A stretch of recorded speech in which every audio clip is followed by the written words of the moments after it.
place à notre invitée Charlotte Frigou. Bonjour. Bonjour. Vous êtes membre de l'association Au goût du jour et toute la semaine en Cornouailles, les gourmands peuvent découvrir les crêpes du monde entier.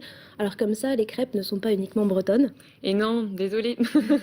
Les crêpes, en fait, c'est vrai que c'est emblématique en Bretagne. On en a voilà, des différentes selon le Nord Finistère, le Sud Finistère. À Rennes, on va pas du tout avoir les mêmes appellations.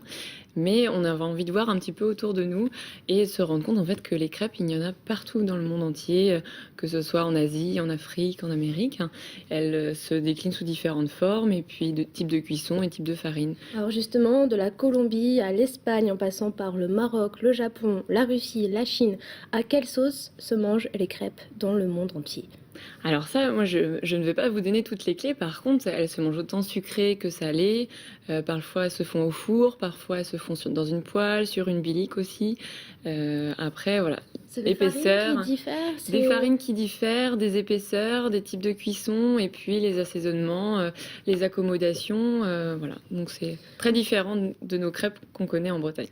On va voir en image la fabrication de crêpes indiennes. Alors, ce sont des names.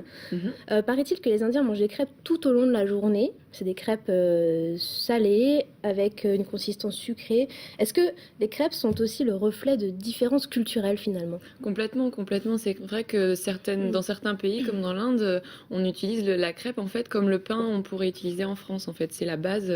Voilà, on mange une nane avec son repas en fait.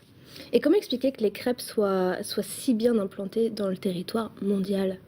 Alors voilà, c'est pourquoi? Parce que c'est une base assez simple en fait. En général, c'est de la farine, de l'eau, du sel. Donc ça a été découvert en général, c'est assez ancien comme découverte. Donc voilà, c'est une base d'alimentation en fait. Comme on peut avoir, nous, du pain comme base.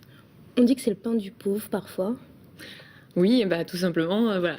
Simplement parce que les ingrédients sont peu onéreux. Alors, c'est une première en Cournoye, cette découverte des crêpes du monde. L'événement s'appelle Bilic. Pourquoi avoir créé un tel événement au Finistère ? Alors, on est parti d'un constat, c'est que la crêpe, c'est vraiment emblématique de la Bretagne.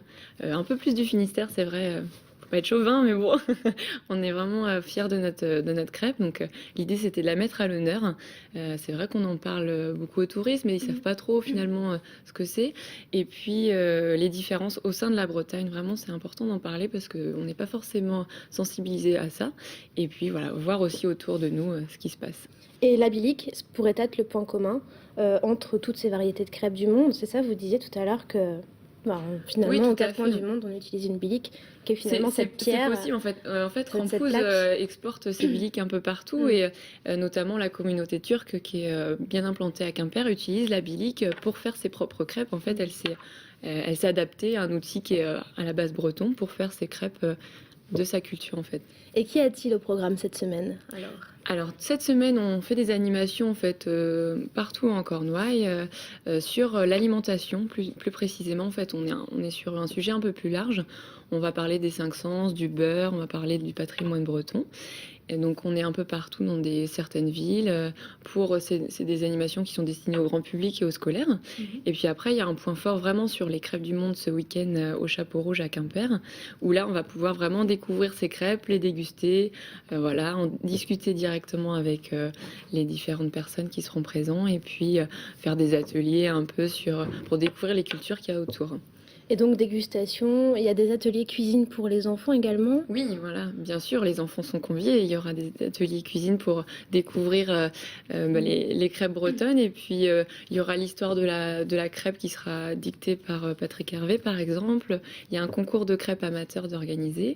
Et puis des temps forts tout au long du week-end. Je pense qu'il n'y a pas de quoi s'ennuyer pendant cette fête. Où est-ce qu'on peut trouver le programme ?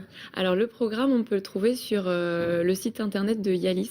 C'est www.yalis, qui s'écrit IALYS, qui est le fondateur du projet, on va dire, qui est un réseau d'acteurs bretons porté par Quimper Cornouailles Développement, .fr. Okay, d'un point de vue pratique, combien ça coûte de venir découvrir ces crêpes au Chapeau Rouge ou alors en Cornouailles de façon générale Est-ce que ce sont des animations gratuites finalement ? Pas du tout. Enfin oui, gratuites.